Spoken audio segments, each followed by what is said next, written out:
Praise the lord. నేటి వాక్యము కీర్తనల గ్రంథము 37వ అధ్యాయము 39వ వచనం. యెహోవాయే నీతిమంతులకు రక్షణాధారము, బాధ కలుగునప్పుడు ఆయనే వారికి ఆశ్రయదుర్గము. దేవుడు పరిశుద్ధుడు, నీతిమంతుడు. నీతిమంతులకు ఆయన రక్షణగా ఉండే దేవుడిగా ఉన్నాడు. నీతిమంతునికి ఎల్లప్పుడూ తోడుగా ఉండి వారి అవసరతలు తీరుస్తూ వారిని తనకు మహిమకరముగా ఈ లోకములో నడిపిస్తాడు. దేవుడు పాపులను శిక్షిస్తాడు.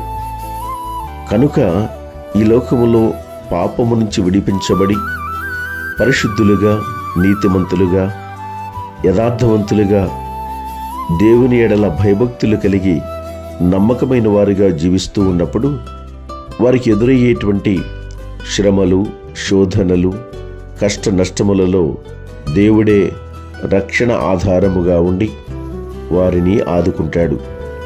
అంత మాత్రమే కాదు, కానీ వారికి బాధ కలుగునప్పుడు ఆయనే వారికి ఆశ్రయదుర్గము.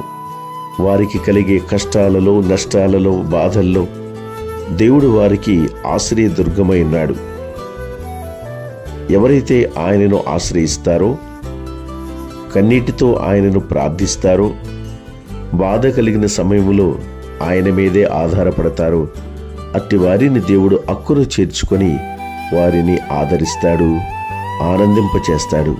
అలాంటి గొప్ప ఆశ్రయదుర్గమైన దేవునిని మనందరము జీవించినంత కాలము స్తుతించి ఘనపరచుతుముగాక.